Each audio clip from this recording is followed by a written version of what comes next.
अभी कल exit poll आए हैं, मेरे से लिखवा लो, सारे एग्जिट पोल फर्जी हैं। एक एग्जिट पोल वाले ने राजस्थान में टोटल 25 सीट है, उसमें 25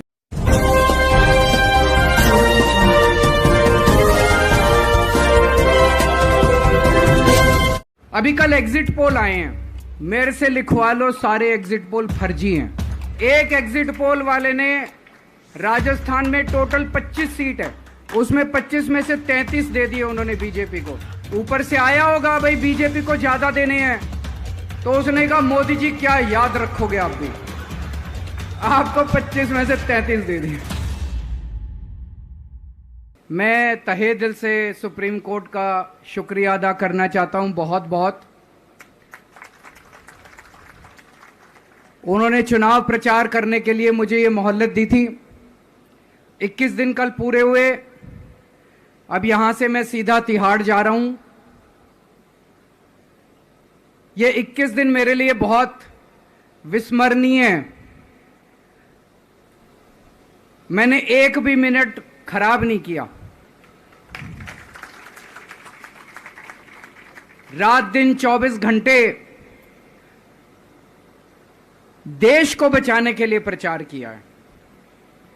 केवल आम आदमी पार्टी के लिए प्रचार नहीं किया, सारी पार्टियों के लिए प्रचार किया। बंबई भी गया, भिवंडी भी गया, हरियाणा भी गया, उत्तर प्रदेश भी गया, पंजाब भी गया, जमशेदपुर भी गया। जहां मौका मिला, जहां जिसने बुलाया उसी के लिए प्रचार करने के लिए गया, देश बचाने के लिए। मेरे सामने देश था। आम आदमी पार्टी इंपॉर्टेंट नहीं है, आम आदमी पार्टी सेकेंडरी है, पहली हमारे लिए देश है। तो एक टीवी चैनल के इंटरव्यू में उस टीवी वाले ने मोदी जी से पूछा कि प्रधानमंत्री जी, ये केजरीवाल चारों तरफ कहता घूम रहा है कि आपके पास उसके खिलाफ कोई सबूत नहीं है, आपके पास उसके खिलाफ कोई रिकवरी नहीं है, फिर आपने उसको गिरफ्तार कैसे कर रखा है? पता है प्रधानमंत्री जी ने क्या कहा? प्रधानमंत्री जी कहते हैं, मैं मानता हूं कि केजरीवाल के खिलाफ कोई सबूत नहीं है,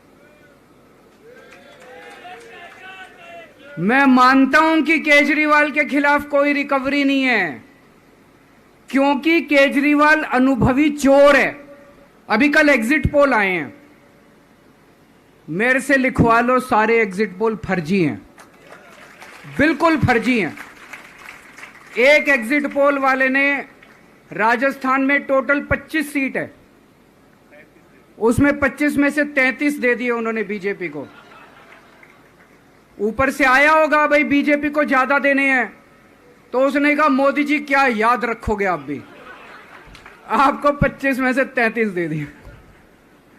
तो पूरा का पूरा फर्जी है, पूरा एग्जिट पोल फर्जी है। लेकिन असली मुद्दा यह है, इनको गिनती से 3 दिन पहले फर्जी एग्जिट पोल कराने की क्या जरूरत थी, यह समझने वाली बात है। मेरे को भी समझ नहीं आया। कई सारे लोगों की कई सारी बातें चल रही हैं। एक ये चल रहा है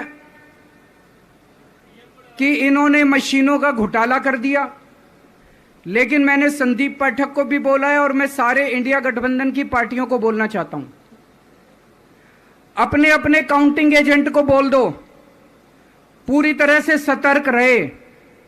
आखिरी तक अगर हार भी रहे हैं तब भी उठ के ना आए। कई बार क्या होता है, 1 राउंड में, 2 राउंड में, 3 राउंड में हार गए तो उठ के चले जाते हैं। उठ के नहीं जाना।